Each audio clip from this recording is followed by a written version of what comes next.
Olá! Hoje a nossa conversa é sobre uma das jornadas espirituais mais profundas e talvez mais mal compreendidas que existem, a noite escura da alma. E olha, isso não é sobre desespero, é sobre um caminho de purificação, um processo intenso que prepara o coração para a união com Deus. E para começar, essas palavras de São João da Cruz são a chave de tudo. Elas abrem um poema que descreve não um simples evento, mas uma experiência que transforma. Uma alma que se lança no que ele chama de ditosa aventura, ou seja, uma jornada feliz, afortunada. E ela faz isso impulsionada por um amor que queima por dentro. Mas, afinal, o que é essa tal de noite escura? Será que é um período de tristeza? Um sentimento de abandono? Pois é, essa é a pergunta que vai nos guiar ao longo de toda essa reflexão sobre a purificação da alma.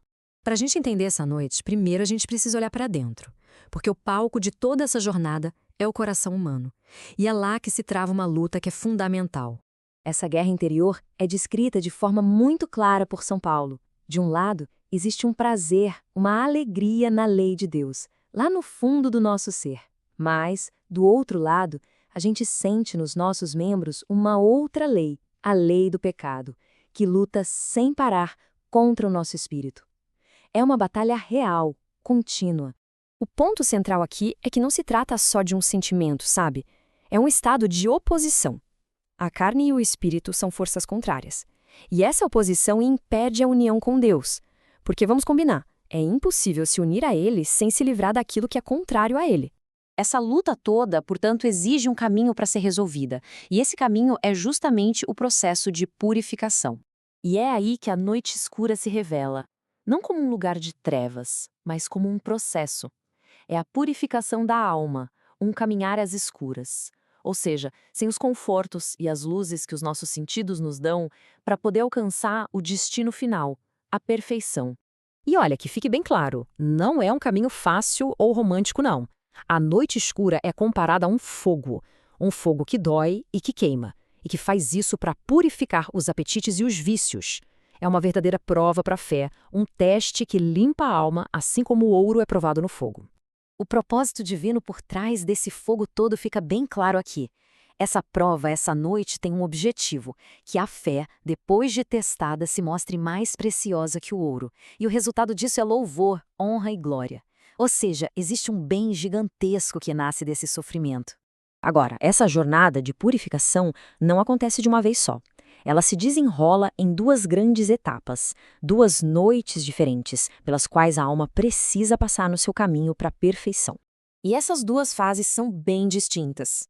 A primeira noite, ela é para os principiantes, e o foco dela é purificar a parte sensitiva da alma.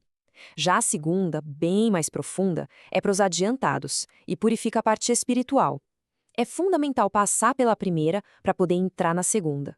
A primeira noite, então, lida com a nossa parte sensitiva. É o processo de libertar a alma dos seus apetites, sabe? Daquele apego às coisas do mundo, aos prazeres dos sentidos e a tudo aquilo que prende a gente à carne. E essa é uma pergunta essencial. O que são essas tais obras da carne que precisam ser purificadas? Não se trata só do corpo físico, mas de todo um jeito de viver que é contrário ao espírito. E a Escritura é muito clara sobre isso. As obras da carne não são apenas os pecados mais óbvios, como fornicação ou impureza, mas também inimizades, brigas, ciúmes, invejas. São falhas que nos afastam de Deus e que mostram o quanto essa purificação é necessária. A conclusão é direta, sem rodeios. Uma vida governada por esses desejos simplesmente não pode agradar a Deus. E é por isso que a purificação da primeira noite não é uma opção para quem busca a união com Ele, mas sim uma necessidade absoluta. E isso nos leva ao grande paradoxo da vida espiritual. Um conceito central para entender a noite escura. É preciso morrer para o velho eu, para só então encontrar a vida de verdade. A escolha que se apresenta aqui é definidora. Se a gente dá vida aos apetites da carne, o resultado é a morte da alma. Por outro lado, se a gente traz a morte para esses mesmos apetites, o resultado é a vida da alma. Essa escolha é o que define nosso destino espiritual. A palavra usada aqui, mortificar, diz tudo. Não é uma supressão passiva, é uma ação de propósito. É o ato de, com a força do espírito, fazer morrer as obras da carne. uma escolha contínua pela vida do Espírito, em vez dos desejos do mundo. E essa é a marca de quem pertence a Cristo. Não é uma coisa que se faz uma vez e pronto, mas um estado de ser. A crucificação constante da carne com suas paixões e desejos desordenados. É um alinhamento total com uma vida nova. E isso tudo nos traz de volta ao começo. Lembra que São João da Cruz chama essa jornada de ditosa aventura? Pois é. Apesar da dor, apesar da escuridão, o resultado final é um bem que não tem comparação. Agora, diante de uma tarefa tão gigantesca, mortificar a própria carne, purificar a alma inteira, surge uma pergunta fundamental. É possível fazer essa transformação com as nossas próprias forças? E a resposta é um sonoro não.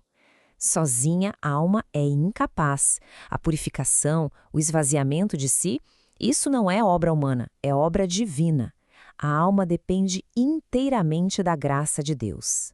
O ponto crucial, então, é este. Deus não apenas mostra o caminho, é Ele mesmo quem opera na alma o desejo de mudar e a força para conseguir realizar essa mudança. É por amor que Deus nos leva para a noite, porque Ele deseja nos purificar para si mesmo. Então, a gente vê que a provação da noite escura é, por mais incrível que pareça, um motivo de suma alegria. Por quê? Porque ela gera perfeição. A jornada é difícil, sim, mas o destino é a vida plena. E a questão que fica no ar é, sabendo do bem que ela traz, existe a disposição para entrar nesta noite?